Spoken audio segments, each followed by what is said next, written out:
삼성이 알면 나도 한다. 대국민 정보격차에서 프로젝트 눈치 안 보고 하이킥 시작하겠습니다. 자, 출연자 소개해보죠. 오늘 사상 초유의 일이 벌어졌습니다. 제작진이 출연자를 고르는 게 아니고 출연자들이 출연자를 골랐습니다. 어떻게 된 겁니까, 최영호 고문님? 모르겠습니까? 뭐 이놈의 인기는 어떻게 뭐 감당해야 될지 모르겠습니다만 네? 두 분이 또 저를 오늘 추천해 주셨다고 얘기를 들었습니다만은 아, 추천한 게 아니고요. 네. 최영호 고문과 꼭 같이 방송하고 싶다. 그럼 오늘 배틀인가요? 뭐 그건 잘 모르겠습니다.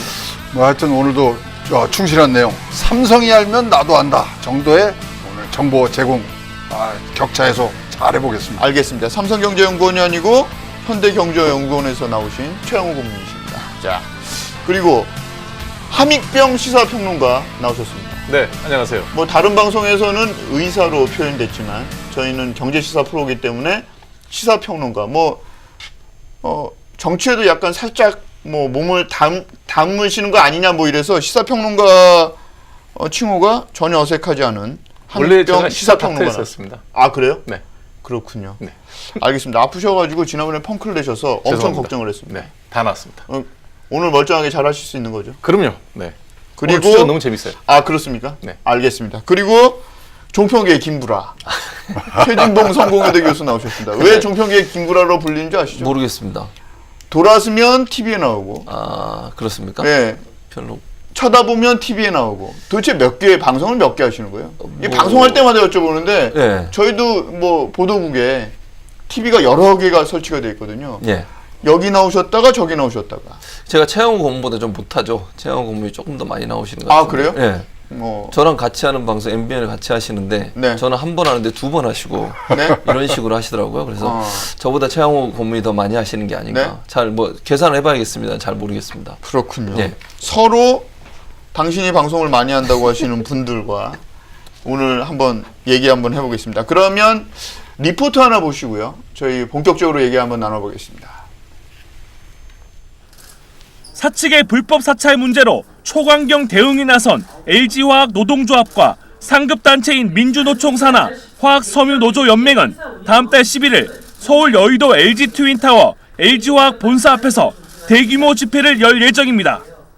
경찰에 따르면 LG화학 노조와 민주노총은 어제 여의도 관련 집회 신고를 전부 마친 상태입니다.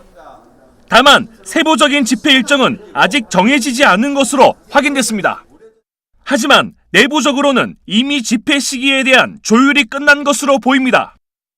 화학섬유노조연맹 김학철 국장은 다음 달 11일로 예정된 김영주 고용노동부 장관 후보자 청문회 일정을 고려하여 집회 시기를 논의 중에 있다고 밝혔습니다. 불법 도청 문제로 LG화학 사측을 경찰 고발하는 등 초강경 노선을 발빠르게 나선 노조와 민주노총이 문재인 정부 초대 고용노동부 장관으로 유력한 김영주 의원의 청문회와 집회 일정을 맞춘 것에 전문가들은 주목하고 있습니다. 문재인 정부 탄생에 직접적인 기여를 한 노동계가 새 정부 출범 이후 노동계 홀대론이 나올 정도로 소외된 데 대한 서운함을 근본 LG화학 불법 도청 사건을 계기로 폭발시킬 가능성이 높아졌습니다.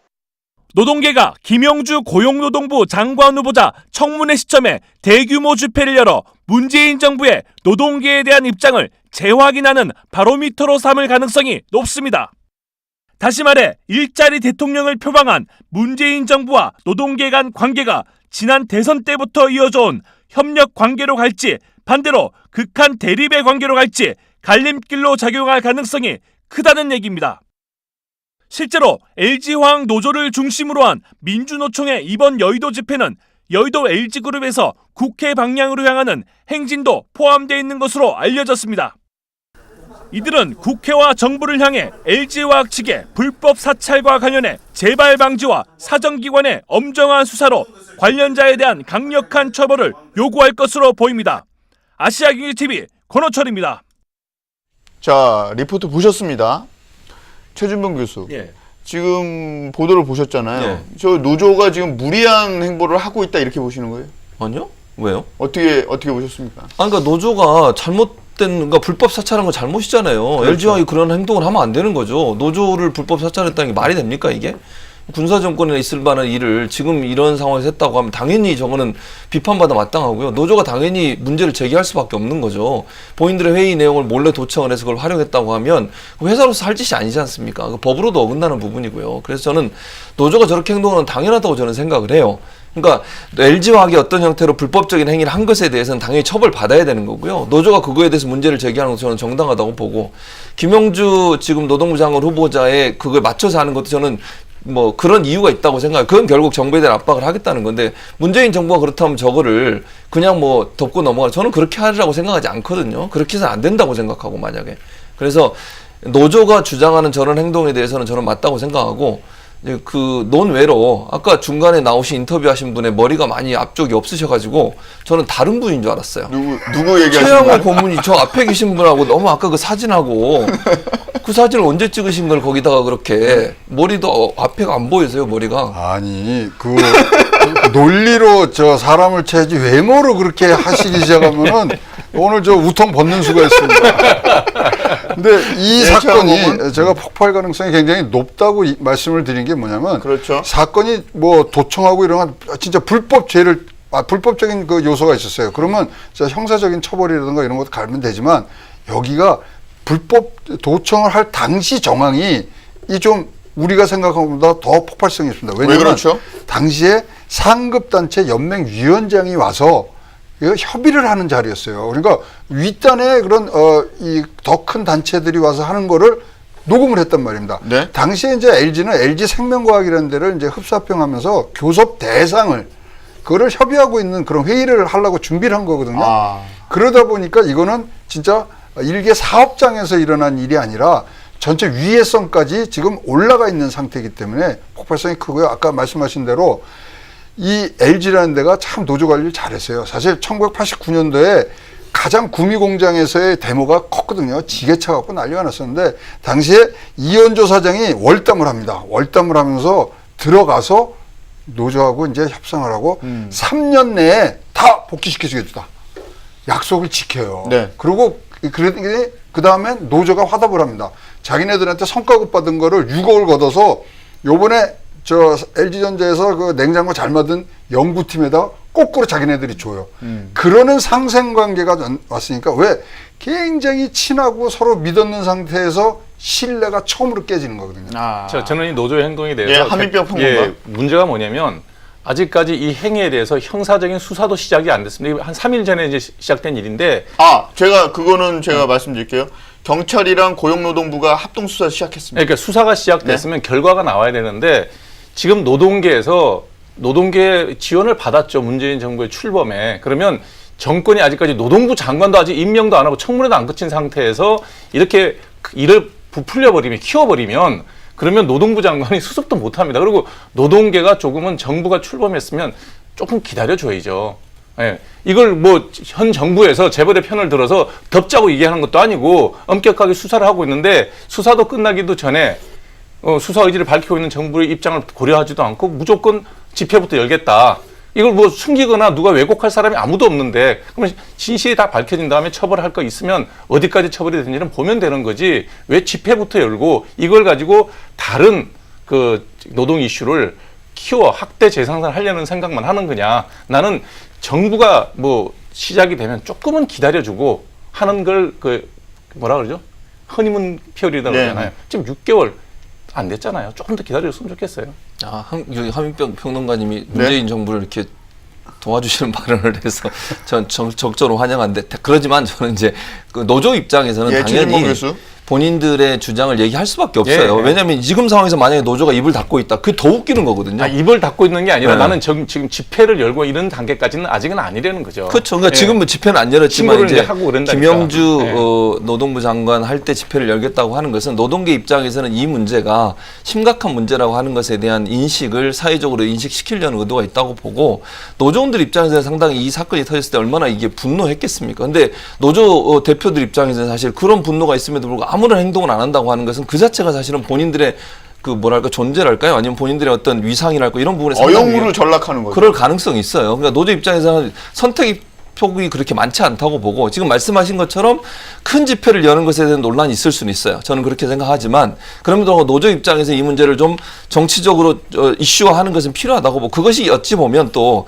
기업에 대한 압박의 수단이 될 수도 있거든요. 물론 기업을 노조가 무슨 공격해서 일부러 기업을 무너뜨리려고 하는 건 정말 잘못됐지만 그런 의도가 아니라 기업의 저런 행태 소위 뭐 노조를 어떤 형태로든 자기들이 손아귀에 집어넣어 자기들 원하는 대로 움직이려고 한다고 하는 것에 대한 어떤 그 각을 세우는 부분은 노조 입장에서 불가피하게 해야 될 부분이라고 생각이 되는 거죠. 그러니까 제가 노조에 대해서 아까 그 최양호 공께서 말씀하신 예, 노조 관리를 굉장히 잘했다. 이 관리라는 말 자체가 저는 없어져야 된다 생각해요. 노조는 경영하는 사람들하고 노조원들하고는 대화하는 사이지 누가 누구를 관리하는 사이는 아니거든요. 그러니까 나는 도대체 LG에서 무슨 생각을 하고 도청을 했는지 이해가 안 가요. 노사협의 때 만나서 이 얘기해서 물어보면 되지. 뭘 엿들어서 뭘 더 얻겠다는 거냐? 저도 이해가 안 가요, 그거는. 그러니까 관리라는 개념이 없으면 좋겠어요. 여기 뭐 사실 관리라는 거를 예, 넘어서 사실은 상생을 잘하던데요. 그 기억나시죠? 2000년도 초반에 노조 12개 노조 지부장들이 광고에 나오는 회사였어요. 네. 그래갖고 품질과 생산은 우리가 책임진다고 그러고 진짜 노사 간의 그런 어떤 뭐 보기 좋은 모습들을 잘 연출이 아니라 하여튼 자기네들이 해 나온 데인데 처음으로 병에 금이 간 거죠. 도자기에. 근데 진짜로 믿었던 사람한테 이 배신당한 때는 그 분노가 굉장히 하늘을 찌를 것 같아요. 그러면요, 이왕 말씀 시작하셨으니까, 그리고 경제 전문가시니까 이렇게 한번 물어보죠. LG그룹의 이번에 리스크 관리 어떻게 보십니까? 일단은 지금 뭐 잘못하고 인정을 했어요. 거기까지는 됐고. 달랑 한 장 사과문 냈는데. 아니 이제 일단은 아까 우리 한평 평론가 얘기한 것처럼 일단 수사가 이제 진행이 돼야 되죠. 네. 근데 그 전에 지금 증거인멸이라든가 문서 파쇄라는 그런 또 불법적 그렇죠. 일을 또 저질렀단 말입니다. 사측이 또 문서까지 다 파쇄를 했다고. 그러죠? 그것도 파쇄도 하면 좀 조용히 하듯이 그게 왜 들킵니까? 그래서 지금 뭐 이 결과가 나오면 거기에 걸맞는 소위 말하는 책임들 질 사람들이 책임을 지면은 되는 거죠. 그러면 과연 그게 사장급이냐, 부회장급이냐, 그럼 회장급이냐, 그거는 진짜 그룹의 판단에 맡겨서 가야 된다고 생각을 합니다.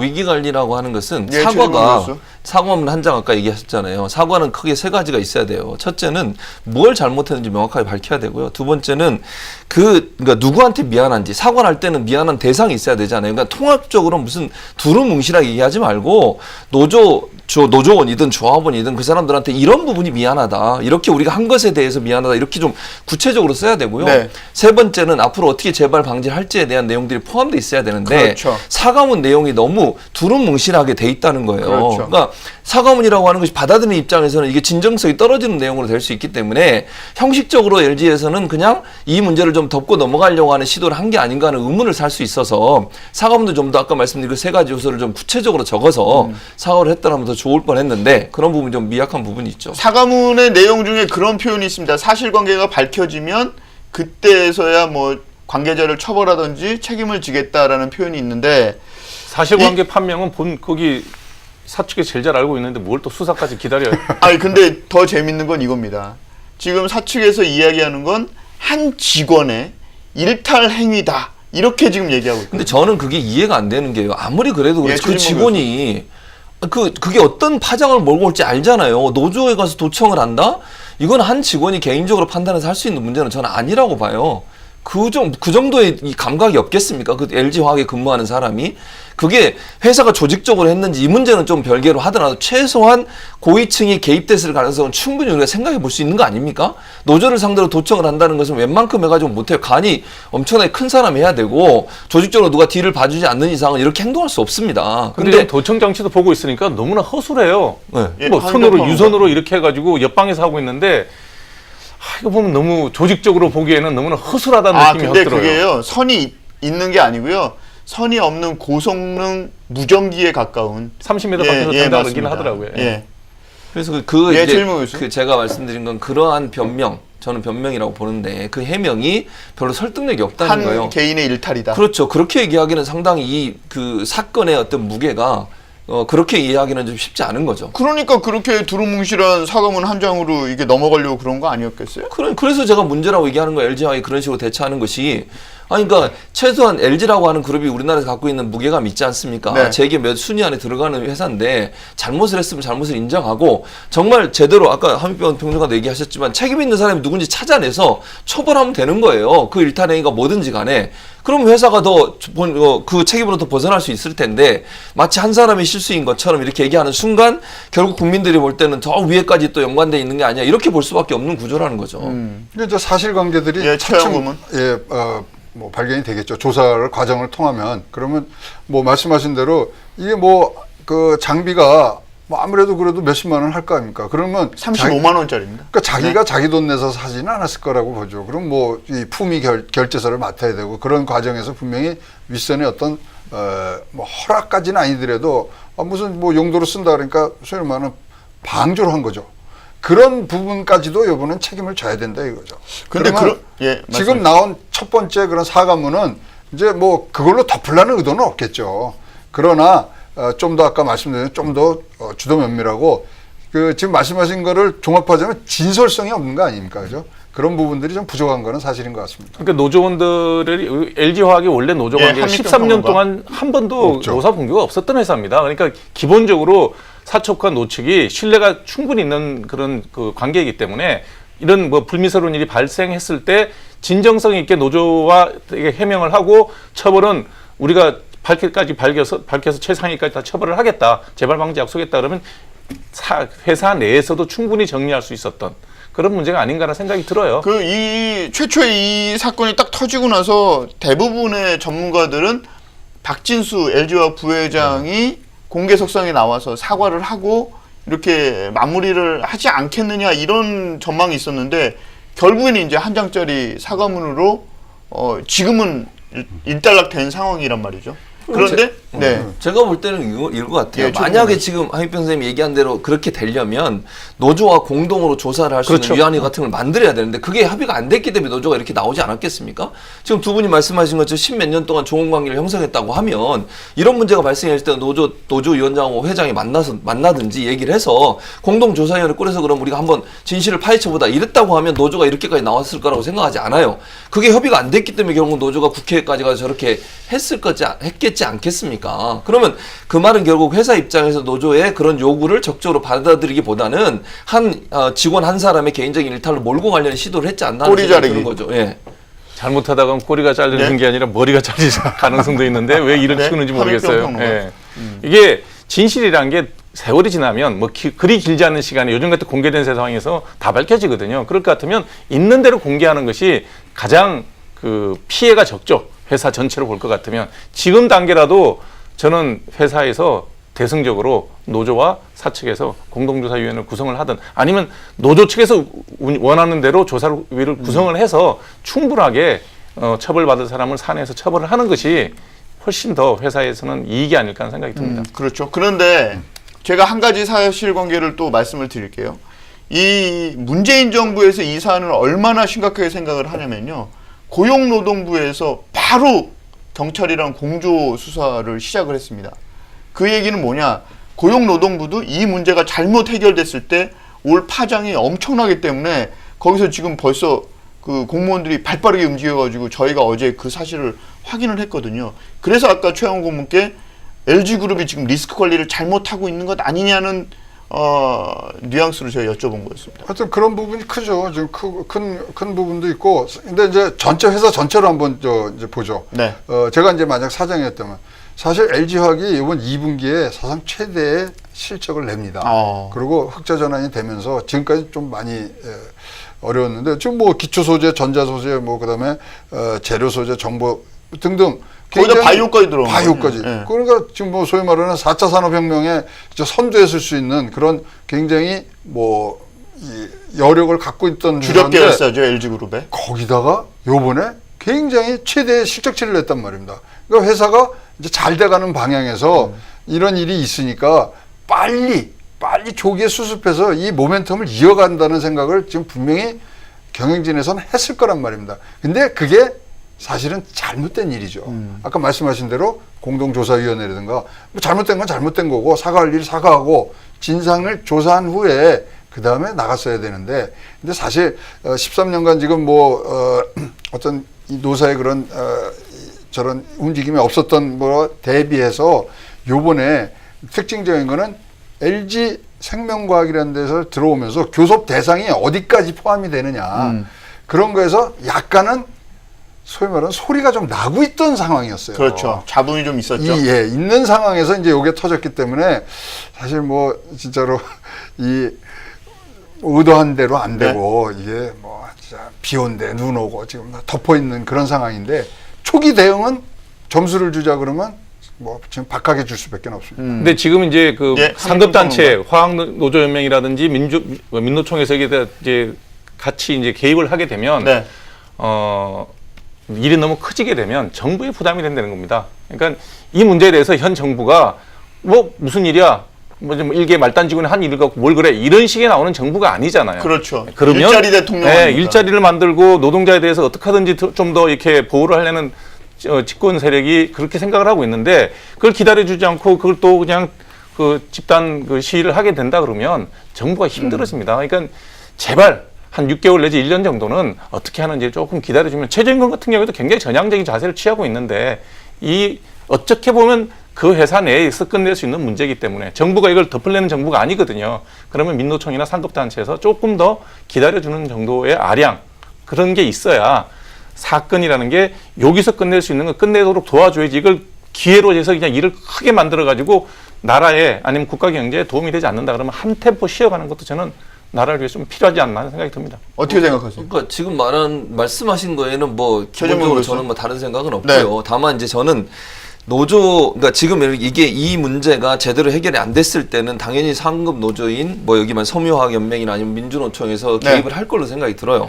1차적으로는 일단 LG화학 노조가 회사와 어떤 형식으로 협상이 되느냐가 중요할 거라고 저는 생각을 하거든요. 회사가 그 노조에 대해서 전향적으로 우리가 적극적으로 도와주고 문제를 해결하겠다는 걸 보여주면 제가 볼 때 위에 노조까지 개입할 이유는 저는 개인적으로 없다고 생각해요. 시위 날짜도 다음 달 11일이에요. 네, 11일이죠. 여유가 있죠, 그러니까. 그게 만약에 그 전에 해결될 수 있는 여러 가지 요소도 있고 만약에 LG화학이 전향적으로 나와서 노조를 불러서 그 부분에서 우리가 함께 해결해보겠다 아니면 책임 있는 것은 모든 걸 다 진실을 밝히고 책임 있는 사람을 처벌하겠다고 나오면 제가 볼 때는 그렇게 나왔는데도 집회를 한다면 그건 좀 국민적 분노를 살 수 있는 요소이기 때문에 제가 볼 때는 그렇게까지 하지 않을 거라고 생각이 들어요. 그냥 결국은 키는 LG화학이 어떤 형태로 나오느냐의 문제라고 봐요. 이 사안을 좀 심각하게 봐야 되고요. 노조의 그 도청을 했는데 그걸 그냥 무마하고 넘어가려는 듯한 모습을 보이는 순간 제가 볼 때는 더 크게 확산될 수밖에 없어요. 그러니까 11일 전에 이 문제 해결되기 위해서는 회사가 노조 측과 적극적으로 협상에 나서야 되고요.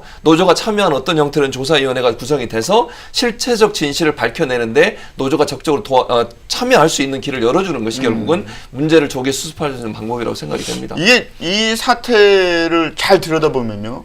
이 LG그룹의 이 그 상황에서 굉장히 희한한 타이밍에 이런 불법 도청 사태가 터졌는데 최영호 고문께 한 번 여쭤볼게요. 지금 구본무 회장이 LG그룹 전체를 지금 관할하고 있잖아요. 그렇죠. 그런데 이제 구본준 부회장이 그 바톤을 넘겨받기 직전이잖아요, 지금.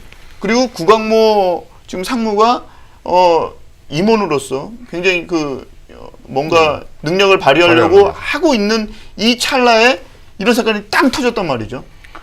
그러니까 뭐 절묘하다는 말씀이 네. 아주 정확한 표현이실 것 같은데 지금 뭐 LG라는 그룹이 사실 형제간의 난이라든가 뭐 그런 승계 문제에 있어서 전혀 잡음이 없던 그렇죠. 그런 아주 우리가 뭐 어떤 때는 이렇게 가야 된다는 어떤 그런 이그젠플로 우리가 얘기하는 샘플로 얘기하는 회사였는데 진짜로 묘해요.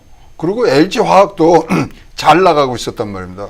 그런데 진짜 우리가 의심할 수 있는 부분은 이렇게 잘 되고 한 발을 더 뛰려 그럴 때 개인의 일탈로 도청이 들어오고 뭐 심하게 막 얘기하면 이거 노조 사찰 아닙니까? 그렇죠. 이런 엄청난 범죄까지 저지를 수 있는 엄청난 범죄예요. 판단을 못하는 사람이 인사과에 있다?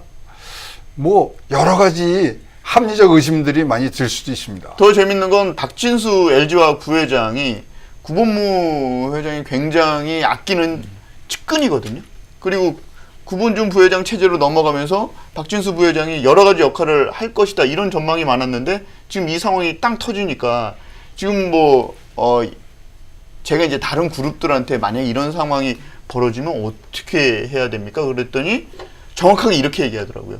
무조건 박진수 부회장이 책임을 지지 않으면 안 되는 상황이다. 이렇게 얘기를 하더라고요. 근데 박진수 부회장님이야말로 네.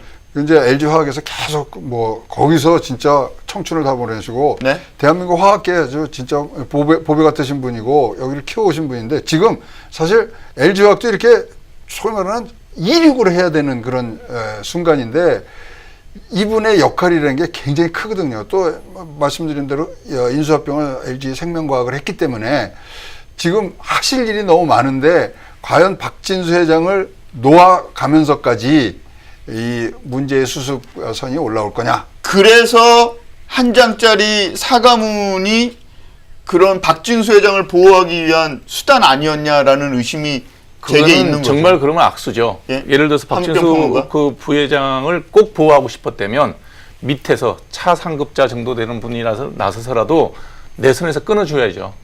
옛날 같으면 재벌 회장들이 뭐 문제가 될 만하면 부회장들이 내 선에서 다 막았잖아요. 그럼 그러한 정도의 선이라도 보여줘야 노조도 그 수긍을 하지. 정말 말단직으로 한 명이 도청했다 이렇게 서류 던지면 이거는 정말 호미로 막을 일을 가래로도 못 막는 식으로 이게 불이 붙는 상황이 벌어진다는 거죠. 그렇죠. 그러니까 지금 말씀하신 것처럼 네. 만약에 저는 그분을 잘 최진봉 모릅니다. 교수. 누군가 그 네, 박모 씨를 잘 몰라요. 네, 저는 박진수 최양호 부회장님. 고문을 네. 잘 아시는 것처럼 얘기하시는데 친분이 있으신지 잘 모르겠습니다만 저는 잘 몰라요. 어쨌든. 근데 그 사람 한 사람 때문에 회사를 말아먹을 수는 없잖아요. 지금 만약에 그분이 책임 있다고 하면 저는 그분 책임져야 된다고 생각해요. 모르겠어요. 그분이 책임이 있는지 저는 지금 상황은 그냥 가정하고 말씀을 드리는 겁니다. 만약에 그분이 책임질 일이라면 책임져야 된다고 생각해요. 그것이 회사를 살리는 일이에요. 그분이 남아서 계속 회사가 여러 가지 뭐 정치적으로도 압박을 받을 수 있고요. 또 여러 가지 노조로부터 압박을 받을 수 있는 상황에서 회사가 앞으로 나갈 수 있는 걸 방해하는 요소 아니겠습니까? 물론 그분의 능력을 충분히 인정한다 하더라도 그것 때문에 그분을 보호하기 위해서 사과문도 예를 들면 이렇게 짧게 내고 또 책임지는 모습을 보이지 않고 말단 직원의 일로 그냥 치부하고 넘어가려는 시도를 하는 순간 제가 볼 땐 더 많은 걸 이룰 수 있어요. LG화학은 큰 걸 봐야 되지 않겠습니까? 그분이 나중에 뭐 나가서 다른 부분으로 조언을 할 수 있고 최양호 고문님처럼 고문을 하든지 그러면 되는 거죠. 근데 뭐 그 사람을 끝까지 보호하기 위해서 그런 식으로 하는 것이 과연 LG화학이 잘할 선택이냐? 저는 아니라고 봅니다. 근데 오늘 굉장히 개인적인 코멘트를 많이 하셔요. 제가 최양호 고문님 오늘 여기 모시자고 네. 얘기했습니다. 흔들리라고? 다른 방송에서 그러니까 그렇게 해서 개인적인 걸로 논리로 싸우셔야지 개인적인 걸로 하니까 다른 방송에서 많이 안 부르시는 거예요. 저희가 많이 나가는 게 아니고 최양호 의원님 더 많이 나가시는 거예요. 최양호 고문님. 지금 그 최진봉 교수가 말씀하셨던 이 내용에 대해서는 어떻게 보세요? 아니 뭐 틀린 말 전혀 없습니다. 그런데 틀린 말입니다. 건, 예. 제가 한 가지 더 말씀을 드리면 정부와 수사기관은 굉장히 발빠르게 움직이고 있는 이 상황에 LG화학은 한 장짜리 사과문 이외에는 움직임이 없는 걸로 저희가 알고 있거든요. 내부적인 움직임이 있겠죠. 그래서 어제 그러니까 집회를 열겠다고 경찰 쪽에다가 신청을 한 겁니다. 그렇죠. 노조 쪽에서. 그래서 노조 쪽에서 한 거예요. 그렇게 되면 앞서서 말씀드렸던 것처럼 이 사건이 땅 터졌을 때 박진수 부회장이 공개석상에 나와서 사과를 하고 그다음에 본인이 뭐 책임을 지든지 아니든지 그런 액션을 취해서 덮을 수 있는 그 상황을 또 지나갔다는 분석들이 많죠. 지금 보면 뭐 정치권도 그런 게 많지 않습니까? 예, 국민의당 입장에서도 저기 사건 났을 좋은 때 얘기입니다. 그때도 책임질 사람이 분명히 있으면 빨리빨리 나와서 자기의 정치적 스탠스를 유지하면서 사과할 거 딱딱 하면 되는데 자꾸 시간을 끌잖아요. 물론 뭐 세월이 약이고 시간이 지나면 잊혀진다는 생각을 네. 하는지는 이 또한 모르겠지만 지나가리라. 예, 그런 생각을 하고 있을지 모르겠지만 그것이 나중에는 점점점 화근을 키워서 정말 꼬리도 못 자르고 몸통도 못 자르고 머리까지 손을 봐야 되는 일이 벌어진다는 거죠. 왜 이를 키우는지 모르겠어요. 지금 LG가 이제 경영 승계 과정에 있으면 정말 새로 승계를 받을 사람이 이 사건을 깔끔하게 정부나 수사기관의 도움을 받기 전에 깔끔하게 자기 손으로 정리만 해낸다면 승계 리더로서의 모습을 뚜렷하게 볼 수 있겠죠. 더 재밌는 시그널을 하나 더 말씀을 드릴게요. 오늘 문재인 대통령이 경제인들 모아서 그렇죠. 호프데이 하잖아요. 네. 원래는 구본무 회장이 갈 거라고 모두가 알았어요. 왜냐하면 구본무 회장은 이건희 회장 와병 이후에 경제계의 맏형 노릇을 계속 해오셨거든요. 그렇죠. 현대자동차 정몽구 회장과 함께. 그래서 오늘 모임에도 당연히 가실 거라고 생각을 했는데 구본중 부회장으로 덜커덕 바뀌었다는 거죠. 이것도 뭔가 심상치 않은 시그널이라는. 그거는 그냥 뭐 우연의 일치인 것 같아요. 왜냐하면 현대차도 지금 정의선 네. 부회장이 갖고 뭐 대한항공도 지금 뭐 조원태 사장이 갖고 그래서 때문에 뭐 정몽건 크게 부회장이 안 갔기 때문에 구본무 부회장의 빈자리가 더 커 보일 수도 있는 뭐 거죠. 그럴 수 있습니다만은 이제 뭐 지금 청와대 이제 뭐 경제 관관하면 5명의 그런 수석급들이 이제 나올 거고, 네. 뭐 김동연 부총리부터 다 나와서 사실 테이블 사이에 이제 옆에 이렇게 한 분씩 앉잖아요. 지금 저는 뭐 가장 궁금한 게 그러면 구본중 부회장 옆에 경제수석이 앉았을까, 사회수석이 앉았을까? 무슨 얘기를 지금 전달하고 있을까? 왜 이러셨어요? 아니면은 어떻게 처리하실 거예요? 등등 재미난 얘기들이 뒷얘기들이 좀 있지 않을까 싶습니다. 아, 정말 그 청와대로 가는 그 시간이 엄청 오래 걸렸을 것 같아요. 제가 볼 때 청와대에서 어떤 뭐 예, 분들도 하민정 평론가? 그 구본중 부회장한테 이 사건에서 언급하지 않으리라고 봅니다. 왜냐하면 오늘 모임이라는 게 뭐냐면 투자 활성화와 그다음에 하청 기업에 대한 배려 이런 것들에 대한 좋은 얘기를 하는 시간인데 이 정말 먹던 밥도 튀어나오는 상황에 그 어려운 얘기를 왜 또 거기서 해서 분위기를 흐리겠어요. 제가 볼 때는 만일에 제가 청와대에 있는 사람이라면 적어도 구본중 부회장한테는 어떤 이런 사건에 대해서는 일단 그건 법적인 문제니까 남겨놓고 투자 문제라든지 하청기업 문제를 얘기하는 게 맞지 않을까 싶습니다. 아, 구본중 부회장 성향이 이제 굉장히 직설적이고 하고 싶은 말을 다 하시는 분인데 대통령 앞에 가서 하고 싶었던 얘기들이 많았을 많았을 거아니에요. 텐데 지금. 꿀먹은 벙어리로 앉아 있지 않을까 뭐 이런 생각 듭니다. 그럴 생각이 들어요. 그러니까 청와대는 제가 봐도 최종원에서. 이 문제에 대해서는 언급하지 않을 거예요. 오늘 이미 언급할 사안도 아니라고 생각하고 제 말은 무슨 말이냐면 일단 조사가 지금 이루어지고 있는 상황이잖아요. 근데 청와대가 여기서 왈가왈부하는 그 자체가 결국은 정치적 논란을 또 일으켜요. 그럼요. 어떤 형태로든. 그래서 좋은 지적입니다. 예, 그래서 청와대 입장에서는 절대로 얘기 안 합니다. 그냥 지켜보겠죠. 그러나 지켜보는 과정에 만약에 뭐 삐그덕거린다거나 문제가 발생해 그때는 뭔가 코멘트를 할 수 있겠지만 제가 볼 때 수사가 진행되는 과정이고 조사가 진행되는 과정인 상황에서 청와대가 나서서 뭔가 한마디를 던지는 것은 엄청난 파장을 몰고 올 수 있어서 제가 볼 때 오늘 그런 얘기는 하지 않을 것 같고 구 부회장인가요? 그분 입장에서야 네. 뭐 가면 일단 말을 조금 조심할 가능성은 있죠. 왜냐하면 지금 이런 상황들을 고려하지 않을 수 없는 거잖아요. 네. 그래서 그 뭐 얘기는 안 나오더라도 본인의 어떤 태도나 자세는 약간 위축될 가능성이 있다고 보여집니다. 오늘 재미난 건요. 예, 최영호 고문. 그럼 이제 재계 총수들이 사실 선물 보따리 조금씩 이제 갖고 들어가시거든요. 그럼 뭐 그럼 뭘 갖고 들어갈 거예요, LG? 아니 그러니까 뭐 현대기아차 같은 뭐 500억짜리 상생 협력 기금 만든다든가 뭐 CJ 같은 경우 3,000명이 이제 정규직으로 전환한다는데 선물 보따리 중에 가장 큰 게 LG 거예요. LG 디스플레이가 15조 투자한다는 선물 보따리를 오늘 준비를 하셨었어요. 그 15조짜리가 빚이 바랄 수도 있겠네요. 그러니까요. 딴 데 뭐 사실 뭐 SK 같은 데는 뭐 1,600억 뭐 이 정도. 그러니까 뭐 어떻게 보면은 지금 이제 맞춰주는 형태인데 그거에 10배 큰 거를 지금 들고 가셨는데 말씀하실 수 있을지 모르겠습니다. 15조 투자해놓고 꿀먹은 벙어리로 앉아있으면 그거 참 비싼 호프데이입니다. 그러게요. 근데 자꾸 우리가 청와대 네, 이제 함정 평론가. 재벌 회장들이 들어가거나 했을 때 선물이라 그러는데 저는 그렇다고 생각 안 합니다. 자기들이 이익이 남는 부분이면 투자를 하는 거고요. 이익이 안 남는 부분이면 대통령이 아무리 뭐 요구를 하고 목줄을 틀어지고 막 그런다 하더라도 돈 안 남는 일에 재벌이 투자하는 거 보셨습니까? 그거는 다만 시기적으로 맞으니까 LG 디스플레이가 지금 디스플레이 부분이 사업 부분이 좋으니까요. 그게 한 15 정도 투자 계획서를 이번에 발표를 하겠죠. 그런 의미로 봐야지 돈 안 되는 일에 정부의 뭐 경제 정책의 코드를 맞추기 위해서 투자를 억지로 한다? 지금까지 그런 적이 한 번도 없었거든요. 어떠세요? 방금 전에 이거 한비평 평론가 이거 학원 다니십니까? 저 깜짝 놀랐습니다. 바른당에서 영입 혁신인가요? 혁신위에서 영입. 그 바른정당에서 저기 이제 조직 구성을 하는데 네. 새로운 분들 오시면 이제 심사하는 거 있잖아요. 네, 그런 일입니다. 저는 정당 활동을 하지 않습니다. 그래요? 그럼 박종진 선배도 그 심사를 하신 거예요? 예, 했죠. 예. 좋은 정치적 제목이니까 중용을 해서 다음 뭐 건전한 야당. 지금 현재 뭐 당이 하나밖에 안 보이잖아요.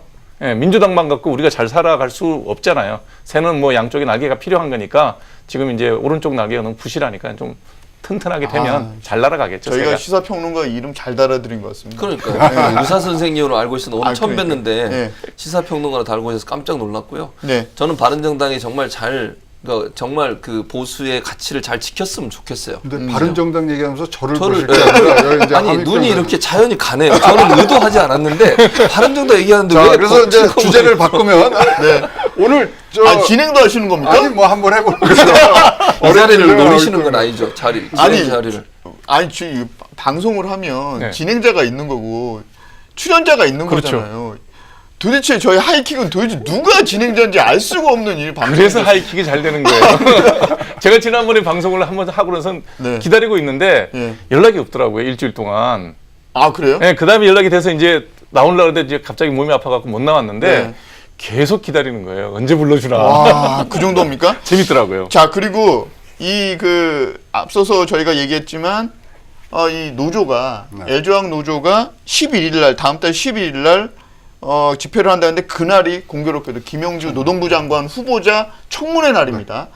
사실은 저희 그 보도국 후배들한테 카메라랑 같이 붙여서 김영주 장관이 지금 그 서울청사 장관실에서 이제 청문회 준비를 하고 있는데 그 앞에 가서 이제 인터뷰를 해달라고 그랬더니 후보자들은 관례적으로 인터뷰를 하지 않는다 그래서 저희가 아마 계속 카메라를 들고 그 앞에 가서 기다려서 입장을 들어볼 건데 이 문제 LG화학 노조 이 불법 사찰 문제에 대해서 김영주 장관이 어떤 식으로 답하느냐가 또 노조나 모두에게는 굉장히 중요한 이슈 아닐까라는 생각이 듭니다. 근데 김영주 예. 장관 후보자 같은 경우에는 딱 나올 답은 정해져 있죠. 법대로 원칙대로. 예, 그대로 사실관계를. 사실관계를 밝히고 처벌하겠다. 예. 근데 사실 노조가 이렇게 그 날에 맞췄던 거는 예, 최영훈. 김영주 장관이 다른 얘기를 못하도록 압박을 가하는 거죠. 그래서 지금 말씀하신 내용이 잘 지켜지도록. 그래 자기네가 요구한 것 중에 하나가 재발 방지거든요. 그렇기 때문에 그것들이 그런 뭐 좀 이상한 표현을 해서 오해를 할 수 있는 그런 표현들이 나오는 거를 사전에 미연에 방지하는 그런 목적이 크다고 생각합니다. 더 재밌는 건요. 이거는 또 저희가 취재를 한 건데 LG그룹 쪽에서 지금 환노위 쪽 국회의원들을 접촉하기 위해서 물밑 작업을 굉장히 열심히 하고 있다. 이것도 저희가 확인됐습니다. 근데 그 환노위 예? 국회의원들 함익병 만나서 문제를 덮으려는 것보다 그냥 노조를 만나서 노조의 뜻에 따라서 노조가 생각하는 만큼의 그 조사와 수사가 이루어지고 처벌이 이루어지면 재발 방지 별거 없습니다. 이 사건에 연루된 모든 사람들을 다 그 회사에서 쫓아내고 형사 고발을 하면 누가 그 다음에 시킨 대로 하겠어요? 예. 재발 방지라는 거는 저지른 죄값을 충분하게 치르게 하면 재발이 방지가 됩니다. 근데 재발이 방지가 안 되는 이유는 유야무야로 꼬리만 탁 자르고 나가면 또 재발됩니다. 예. 그래서 책임 있는 모든 사람을 엄격하게 가려내서 완전히 처벌을 하게 되면 뭐 아무도 재발에 이런 재범에 누가 관여하겠습니까? 그럼 저 최진봉 교수께 한번 여쭤볼게요. 네. LG그룹이 지금 물밑 작업으로 환노위 국회의원들을 접촉을 하려고 하는 시도에 대해서는 어떻게 생각합니까? 나쁜 거죠. 그럼 뭐 이걸 덮겠다는 거 아니에요? 어떤 형태로든 지금 대관 업무를 하는 거 아닙니까? 결국은 그렇죠. 정치권에 손을 내밀어서 어떤 형태로 이걸 좀 덮어보겠다. 더 이상 확산되는 걸 좀 막아보겠다. 본인들이 알고 있는 루트, 그 대관 업무 하는 사람들이 주로 하겠죠. 그럼 평소에 인맥이 있거나 친밀감이 있거나 이런 분들을 찾아가서 결국 이 문제가 더 이상 정치권으로 확대되는 걸 막아달라. 이런 요청하지 않겠습니까? 뭐 자기들이 잘못했다고 빌려고 하는 건 아니잖아요. 그게 얼마나 잘못된 일입니까? 이 문제를 자꾸 국회에 가서 그렇게 힘 있는 사람을 통해서 무마시키려고 하는 시도로 오해받을 수 있는 딱 좋은 그런 지금 행동이에요. 지금 말씀하신 행동은. 그러니까 이런 건 하면 안 돼요. 지금 함익병 선생님이 얘기했듯이 문제를 원칙적으로 해결하려고 시도를 해야지 이런 식으로 정치인들 찾아가서 무마하려고 하고 어떤 형태 덮으려고 하는 행동 자체가 도리어 정부로부터 더 큰 피해를 당할 수도 있는 피해라는 표현보다는 뭐 압력을 받을 수도 있는 그런 요소라고 저는 생각을 해요. 만약에 아니, 노조원들이 네. 이걸 들으면 가만히 있겠습니까? 함익병 화가 나잖아요. 더 가격하게 목소리를 높이게 될 수밖에 없거든요. 자리에 앉아서 달래가면서 해명하고 처벌하면 조용히 끝날 일입니다. 저는 LG 그 최고 수뇌부에서 결단만 내리면 11일 시위 충분히 없앨 수도 있고 뭐 할 이유가 없어지죠. 완전히 처리가 끝나는데. 그런데 LG는 지금 환노위 국회의원들을 어떻게든 접촉하려고 노력을 하고 있단 말이죠. 아이 그러지 않으리라고 봐요. 왜 그런 어리석은 짓을 아니, 하겠어요? 실제로 그게 확인됐습니다. 네. 그러니까 자기네들 입장을 얘기를 하려고 네. 분명히 접촉을 하는 건데 자기네 자, 입장이라는 것이 사실관계가 밝혀진 이후에 나올 입장이지 지금 가서 뭐 변명밖에 더 하겠어요? 그러니까 지금 그런 것들은 진짜 자제를 해줘야 되는데 뭐 이상하게 진짜 뭐 LG가 참 좋은 그룹입니다만은 이번 위기 관리 능력을 봤을 때는 좀 더 많은 그런 이 교육과 훈련이 필요하다는 생각이 뭐 지금 속속들이 들고 있습니다. 전화번호 밑으로 띄워드릴까요? 네. 아니, 이제 최하우 고문보다 저를 만나야 돼요. 아, 그렇습니까? 제가 위기관리 저기- 전문가, 제가 위기관리 커뮤니케이션은 책을 쓴 사람입니다. 아, 그렇습니까? 네. 그러니까 물론 이제 저는 커뮤니케이션 분야의 위기관리를 하는 네. 거고 최하우 고문님은 여러 가지 뭐 회사 측에 이런 걸 하시겠지만 저는 이제 커뮤니케이션 분야의 위기관리 전문가로서 그래서 제가 아까 사과문도 말씀드렸잖아요. 네. 사과의 원칙, 3원칙 잘 지키셔야 되는데 안 그렇군요. 지킨 거고 그래서 저는 뭐 어쨌든 최하우 고문하고 저를 같이 세트로 부르시든지 네. 아유, 그렇게 말씀하셔야죠. 왜냐하면 책 얘기만 했으면 이게 이 공적인 방송에서 사적인 그런 용도로 쓰신 그런 제목이 있습니다. 근데 LG나 네. 우리나라 재벌의 평론가. 장점이 뭐냐면 오너가 명확하게 있다는 겁니다. 그렇기 때문에 이런 일을 결단하고 해결하는 것도 빨리 할 수 있다는 거예요. 맞습니다. 만일에 외국 시스템이 이사회 시스템이면 회의하고 그러면서 이제 실기할 수가 있는데 지금 사건 발생 일주일도 안 됐고요. 네. 오너의 명확한 의지만 있다 그러면 이 사건 마무리하는데 그리 오랜 시간이 걸리지 않으리라는 거죠. 저는 정말 LG 오너 그룹에서 이런 방송을 보고 딱 판단을 빨리 하고 사건을 깔끔하게 진실을 밝히는 저 거죠. 사실은 계열사 오늘 저희 그 보도국에서 이제 여러 가지 리포트가 나오고 나서 계열사 사장님한테 제 전화를 받긴 받았거든요. 왜 자꾸 구본무 회장이 책임을 져야 된다는 식으로 기사 쓰냐. 저희는 그렇게 쓴 적이 없고 전문가들이 지금 LG가 하는 행태, 이 불법 사찰에 대한 그 진행 상황 사측에서 하는 이 행태가 이미 전문 경영인을 넘어서 이 화살이 오너 일가로 향하고 있다라는 점에 대해서 저희는 지적을 한 거였거든요. 아니, 그리고요, 지금 예, 저 최하우 구미공장에서 익산 공장에서 일어난 일입니다만은 네. 지금 사업장이 18개 있고 해외도 있지 않습니까? 그럼 동일한 일이 다른 데서도 일어나지 않았다는 것을 LG가 증명을 해야죠. 그것은 못하는 거 아닙니까? 그 지금 노조 쪽에서는 광범위하게 이런 일이 일어났다고 있을 주장을 하고 수도 있는 거죠. 그럼 뭐 사실 뭐 집 앞에 낙엽 하나 떨어진 걸 갖고서 가을이 온 줄 아는 듯이 이거에 대해서는 뭐 LG 그룹에서는 할 말이 없는 거죠. 그러니까 사실 여부거든. 그렇다면 우리 사회에 있는 우리 같은 사람들이 부탁할 수 있는 거는 경찰이 공정하고 신속한 수사를 끝내달라는 거죠. 근데 경찰 조사보다는 자체 조사가 훨씬 빠르다는 겁니다. 오너의 결단으로 예, 자체 조사하는 것이 수사 결과가 훨씬 수사하는 것보다 훨씬 빨리 끝납니다. 그리고 내부 출혈이 전혀 없습니다. 이게 외부에 칼이 들어가기 시작하면 피가 많이 나지만은요 자체적으로 면역 기능이 작동이 돼서 그 나쁜 균을 제거하는 거는 피도 안 나고 열만 좀 나면 끝나거든요. 이걸 꼭 왜 외과 수술, 외부의 손을 빌려야 되냐 이거죠. 네. 저는 오너의 결단이 있으면 간단히 끝날 문제라고 봅니다. 내부적으로 예, 이제 신뢰가 끊어진 상태이기 때문에 내부 조사 결과를 노조에서 또 안 믿는 아니죠. 경우가 최고 있겠죠. 오너가 노조위원장 만나서 정말 미안하다. 나도 잘 뭐, 몰랐는데 그런 사과가 있으면은- 나는 정말 몰랐는데 어찌됐든 어디까지 가든 우리가 너네들하고 같이 협의해서 최대한 수사를 하겠다, 조사하겠다 그러면 그게 LG 지금 13년 동안 무분교로 지냈던 노조에서 회장님 말 못 믿겠습니다. 우리 갈 때까지 갈 겁니다. 이러지는 않으리라고 봐요. 아, 그래요. 하여튼 그런 뭐 얼굴도 안 보고 얘기하시는군요.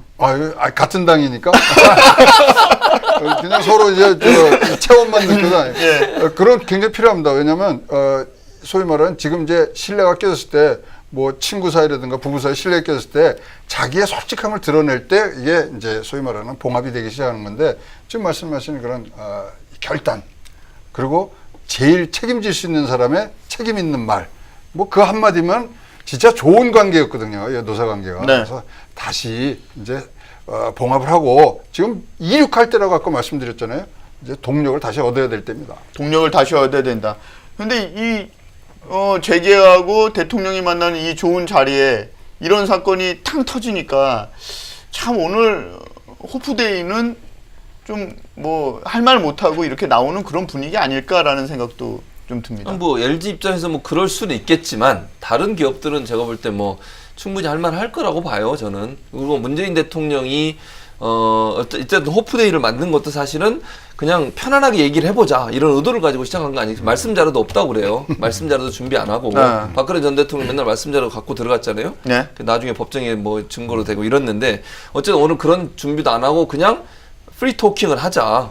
뭐 이런 분위기이기 때문에 제가 볼 때는 문재인 대통령 입장에서 그걸 편안하게 해줄 거라고 생각을 해요. 물론 뭐 기업인들이 그걸 편하게 받아들일지 좀 두고 볼 문제지만 주최하는 사람 입장에서는 그러니까 네. 편하진 않겠지만 네. 그래도 받아 적는 분위기는 아닐 거라는 거죠. 제 말은 그 정도. 그러니까 예를 들면 이런 못하겠죠. 상황이 아닐까요? 네. 뭐 이제 부회장이 갔으니까 한일병 대통령 전문가? 만나게 되면 이거 심력기초 죄송합니다. 그러면 괜찮습니다. 이거는 법적인 문제고 거기서 알아서 잘 처리할 거라고 생각하고 우리 오늘 또 경제 활성화에 대한 얘기를 하는 날이니까 잠깐 오늘은 잠깐 묻어놓고 그 얘기 좀 더 합시다. 이렇게 막 분위기를 끌어가지 않을까 하는 게 제 생각입니다. 지금 원래 순서대로 하면 예, 이제 최영호 호프데이를 하고 그다음에 이제 토론을 한 다음에 지금 딱 이제 식사가 들어갈 시간이네요. 아, 지금요? 예, 지금 방랑식객 임지호 셰프가 지금 만드는 맛있겠다. 그런 저녁 식사가 이제 들어가는데 그럼 건배사가 하나 있을 거 아니겠습니까? 그래서 제가 오늘 바라는 건배사는 누군가 일치월장이라는 그런 구호를 한번 외쳐줬으면 좋겠어요. 일자리를 만들어서 취직시켜주고 월급 주고 장가 보내주십시오.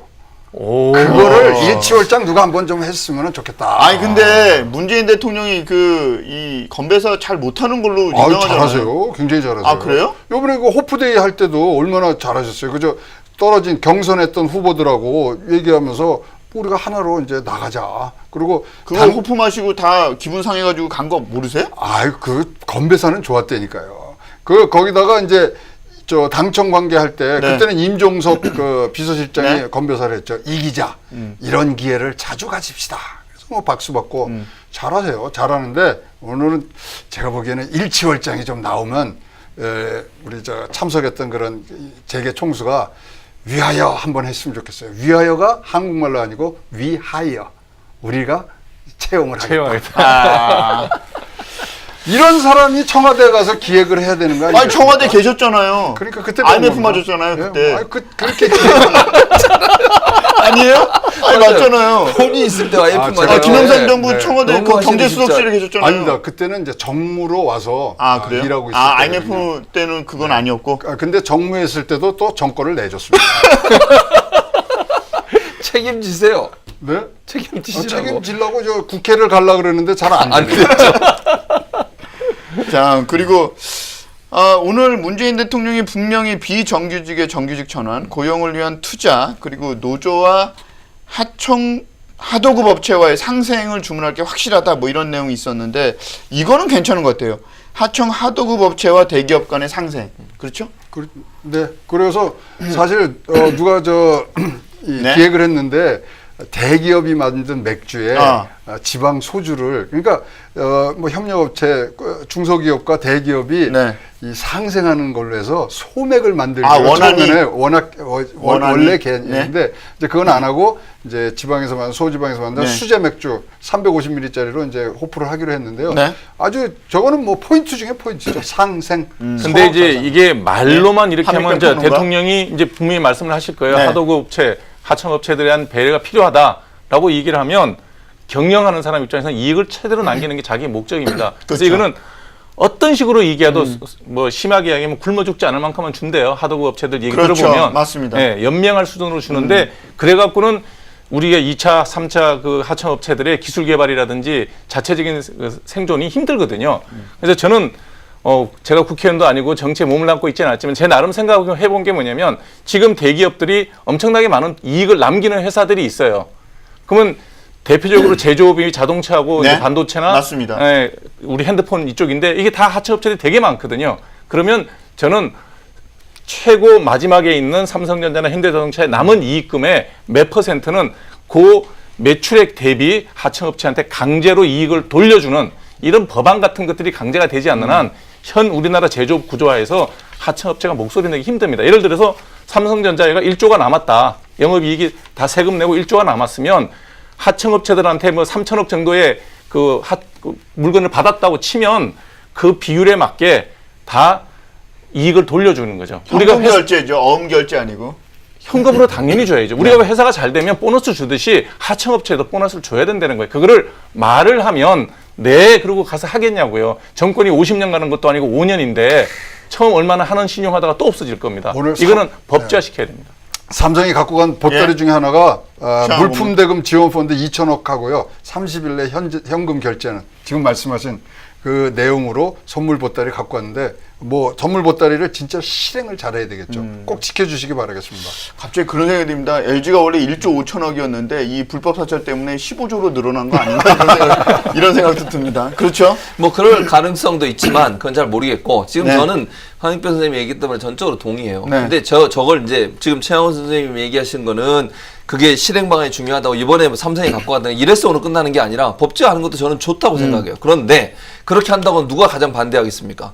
제가 볼 땐 자유한국당이 가장 반대예요. 그걸 만약 법제화한다고 하면. 그래서 자유한국당도 정말 상생의 정치를 하고 싶다고 하면 지금 말씀하신 것처럼 이런 식의 어떤 제조업이나 아니면 하청업자들을 도와줄 수 있는 방안에 적극적으로 나서주시기를 바랍니다. 알겠습니다. 오늘 청와대에서 벌어진 호프데이가 정말 우리가 원하는 호프데이가 되기를 한번 기대를 해보겠습니다.